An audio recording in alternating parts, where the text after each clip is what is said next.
दूसरा लेसन है वो किसको बताता है? कर्म को। ठीक है, कर्म क्या होता है ये जानना है आज। ठीक, दूसरा अध्याय सबसे अच्छा होता है। सबसे अच्छा क्यों होता है?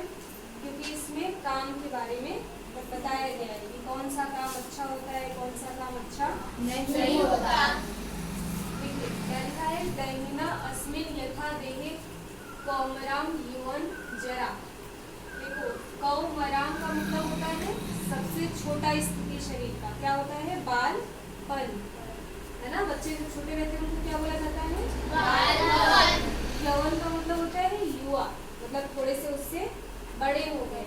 जरा का मतलब क्या होता है? वृद्धा अवस्था। ठीक है, तो देही अस्मिन का मतलब होता है हमारे शरीर में जिस प्रकार से ये सब अवस्थाएं आती हैं कि पहले बच्चा का जन्म होगा तो वो बालपन की स्थिति में रहेगा, फिर थोड़ा सा बड़ा होगा तो युवा बोलेंगे उसको, फिर एकदम से क्या बोल देंगे कि अभी ये वृद्ध हो गए। ठीक, तथा देहांत प्राप्ति धीरा तत्र न मुहति। देहांत प्राप्ति का मतलब क्या है? कि शरीर प्राप्ति का भी कुछ इसी तरीके से प्रक्रम होता है। अब शरीर प्राप्ति जैसे इस समय हम क्या मानव के तन में है, पिछले जन्म में हम क्या थे पता है हमको? किसी और शरीर में होंगे हम, अपने अगले जन्म में किसी और शरीर में होंगे।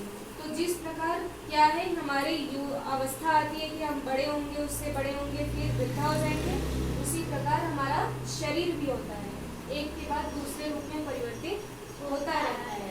इसमें जो धीर का मतलब होता है जो धीरज रखने वाले होते हैं, तत्र न मोहाती, वो मोहित नहीं होते, अपने इस अवस्था में मोहित नहीं होते। जैसे जो युवा अवस्था के लोग होते हैं वो एकदम ही चंचल होते हैं ना, हम बहुत शक्तिशाली हैं, अभी हम खूब एंजॉय करेंगे, ऐसा ना नहीं। उसमें भी आपको क्या करना है? अपने कर्म को करना है।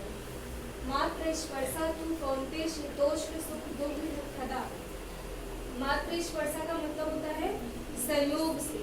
तू कौनते मतलब ये कुंती के पुत्र। शीतोष्ण का मतलब क्या होता है? सर्दी और गर्मी, सुख और दुख। तो मौसम क्या हो गया? विषय हो गया। सुख और दुख कहाँ से समझ में आता है हम लोग को? हम लोग को इंद्रियों से।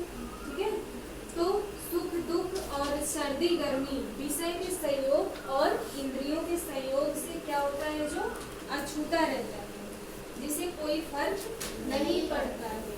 अगान पालिति अनित्यतान तिचिस्व भारतम, ये सब क्या होता है? विनाशशील होता है, इसलिए तू इसको सहन कर आगे सर्वश्रेष्ठ मार्ग को प्राप्त करेगा। यम ही न व्यथन्ति एते पुरुषम गुरु शर्भ। यम ही न व्यथन्ते का मतलब होता है आप परेशान मत होइए। कृष्ण क्या कहते हैं? सभी अपने सभी भक्तों से क्या कहते हैं? व्यथन्ति का मतलब होता है फालतू का परेशान नहीं होना चाहिए। एते पुरुषम पुरुषर्भ, हे पुरुषों में सर्वश्रेष्ठ। सम दुख सुखम धीरम स अमृतत्वाय कल्पते। सम दुख का मतलब समान रहते हैं दुख और सुख में जो धीरज रखने वाले व्यक्ति वो मुझे प्राप्त करते हैं। कैसे? अमृतत्वाय कल्पते मतलब परमात्मा को प्राप्त करते हैं। कौन प्राप्त करेगा? जो अपने हर स्थिति में क्या रहेगा? झेलने को तैयार रहेगा कि हमारे साथ जो हो रहा है मैं उसको सहूंगा।